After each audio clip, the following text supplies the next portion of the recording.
10वीचा निकाल लागतो ना लागतो, प्रत्येकजण एकच बोलत असतोय, ते म्हणजे माझा मुलगा जेई करणार आहे आणि आम्ही जेईसाठी कोचिंग लावतोय, 2 ते 3 लाख रुपये फीस भरतोय आम्ही जेईच्या कोचिंगसाठी.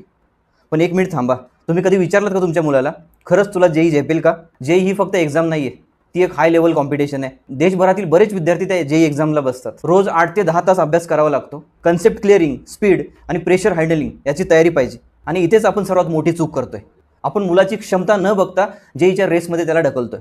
आणि मग होतं काय, तर त्याचे कन्सेप्ट क्लिअर होत नाहीत, कॉन्फिडन्स डाऊन होतो, 11वी-12वी बोर्डचा अभ्यास पण बिघडतो आणि CETचा अभ्यास पण होत नाही. शेवटी ना जेई क्लिअर ना CETचं स्कोरिंग चांगलं येतं. आणि 2 ते 3 लाख रुपये जातातच आणि त्यासोबत वेळ पण जातो. कारण तुम्ही ज्या ठिकाणी जेईचं कोचिंग घेताय त्या ठिकाणी बोर्डचा सिलेबस घेतला जात नाही, त्यामुळे स्टेट बोर्डचंही होत नाही आणि CETचं प्रिपरेशनही होत नाही. आणि शेवटी बरीच मुलं काय करतात, जेईचं कोचिंग सोडून देतात झेपत नसल्याने. आणि जेव्हा एक्झाम्स काही महिन्यानंतर असेल त्यावेळी स्टेट बोर्डचं प्रिपरेशन करायला लागतात किंवा CETचं प्रिपरेशन करायला लागतात, तेव्हा वेळ कमी असतो. त्यामुळे CET होत नाही, ना बोर्ड होत नाही, ना जेईचं प्रिपरेशन होत नाही. तर त्यासाठी चुकीचं डिसिजन घेतलात तर 2 वर्ष प्लस लाखो रुपये आणि मुलाचा कॉन्फिडन्स सगळं रिस्कमध्ये जातं.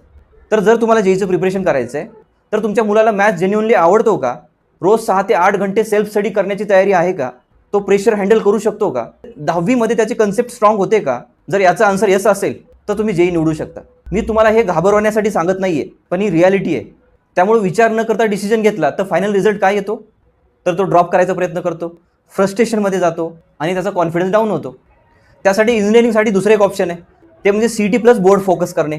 CET आणि बोर्डसाठी सेम सिलेबस असतो, म्हणजे त्याचा डबल फायदा होतो. आणि CETला थोडं कमी प्रेशर असतं, कारण बोर्डसोबत आपण CETचं प्रिपरेशन करतोय, दोन्ही एकाच वेळी होतं ना. आणि महत्त्वाचं म्हणजे CETच्या स्कोरिंगवरून तुम्हाला महाराष्ट्रामधील इंजिनिअरिंगच्या टॉप कॉलेजवर तुम्हाला ॲडमिशन मिळू शकतं. म्हणजे जेईमध्ये ऑल इंडिया टॉप कॉम्पिटिशन असतं आणि CETमध्ये स्टेट लेवलचं कॉम्पिटिशन असतं. पण आजकाल काय होते, 80% पॅरेंट्स जेई कोचिंग लावतात. त्यावर खरंच विचार करणं गरजेचं आहे. तुमचं स्वप्न मोठं असू शकतं, पण मुलाची क्षमता ओळखणं त्याहून मोठं असतं. जेई नाही केली तर लाईफ संपत नाही आहे, पण चुकीचा डिसिजन घेतला तर मुलाचा कॉन्फिडन्स नक्की संपतो.